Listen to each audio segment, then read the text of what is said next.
Hmm. I wonder if they're still alive. Staying underwater that long might just be too much for the human body to handle. A shame, really. I wonder why they were stranded out in the middle of the ocean.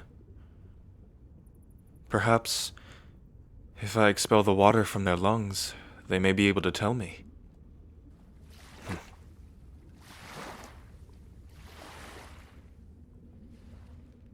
Hmm. I'm guessing that you coughing and breathing is a good sign that you're still alive. Are you able to talk? See me, hear properly?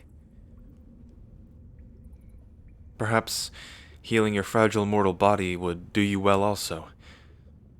Please stay still for a moment. There. You should find that your state is more comfortable. Hmm? Who am I? That really doesn't matter right now. As far as you know, I'm just the person that saved your life. By what means? That is also of little importance. What matters right now is how you answer my questions. What were you doing? Holding on to nothing but a scrap of driftwood, miles and miles away from any inhabitable landmass. Your mortal body would sure not survive long in those conditions. Either by dehydration, starvation, or exposure to the elements or hostile sea life. If I didn't find you unconscious when I did, you would have most likely lost your life. So tell me, why were you out there, about to lose your mortality that you've been given?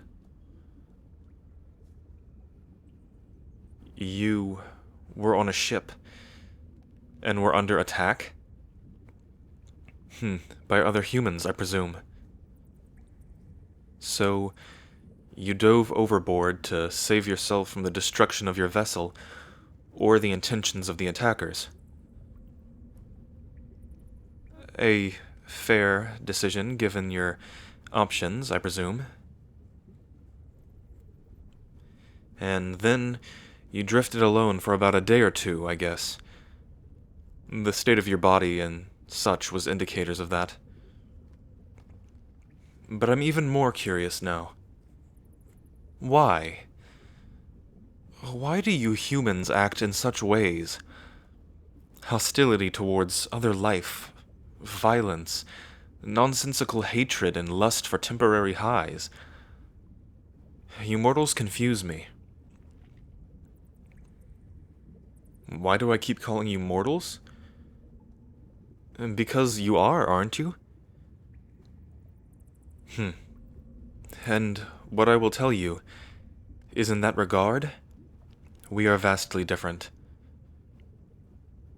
Please do understand that I'm a curious individual. Call it my flaw. But I must know.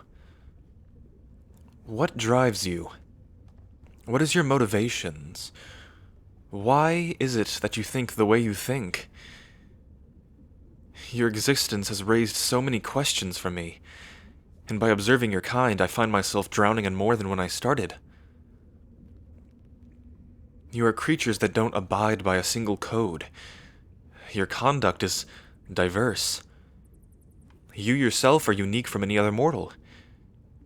Why? There's no constants when it comes to your people. Tell me, why do humans do the things they do? No human is the same.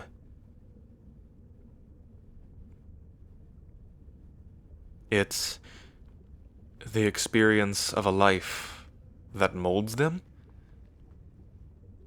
Huh. Mortality must be interesting.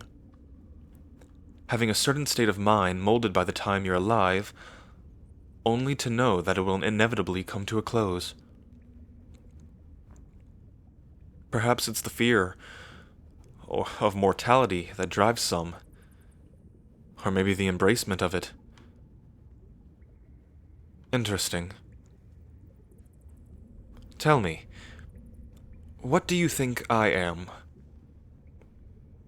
Because of the fashion of you modern humans, you may call me eccentric.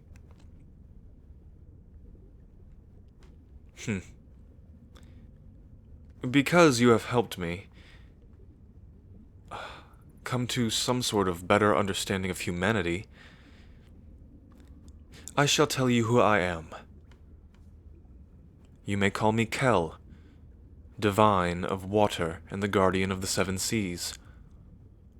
And you are currently in my keep, a palace made of water, ice, and glass, far under the oceans of your world. I am a being as old as time itself, and I was here to witness the creation of the worlds and people by my father, my creator, the creator. I have been out in charge of this domain to oversee the ebb and flow of each world. And I have taken severe interest in Earth. I've watched humanity grow and exist for as long as this world has, and I've seen lives come and go in the blink of an eye. And still, I can't seem to figure out the joys, pains, ups, downs, love, hatred, truth, lies, good, evil, life, death, choice, and those who are robbed of it. I don't understand. But, because of you, I have gleaned some insight into my need for answers and the direction I must take. Thank you. As a reward for your candor and ability to listen, I shall reward you with two things. First, another chance at life. Since you were heading for your demise, I see this as a big gift. After this conversation, you will wake up on a shore, none the wiser of this encounter. And second, if you still seek answers and are like me, take this.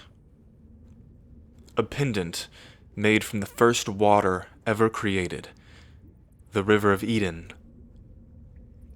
This will be your guide to find the answers that you may seek, because you have helped me with mine. Thank you for indulging my curiosity. You know, upon seeing me in this form, most people would have retreated in fear. But I feel that there is more to you than meets the eye.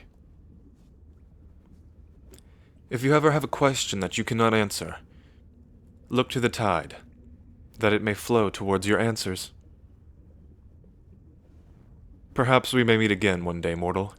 This conversation has interested me enough that I may go and experience a mortal's life for myself. Perhaps that will answer my eternal conundrum. And if we do meet again, I'll remind you of this meeting as a token of my goodwill and respect for you. Farewell, and make good of this second chance, human. I look forward to the day our paths may cross again.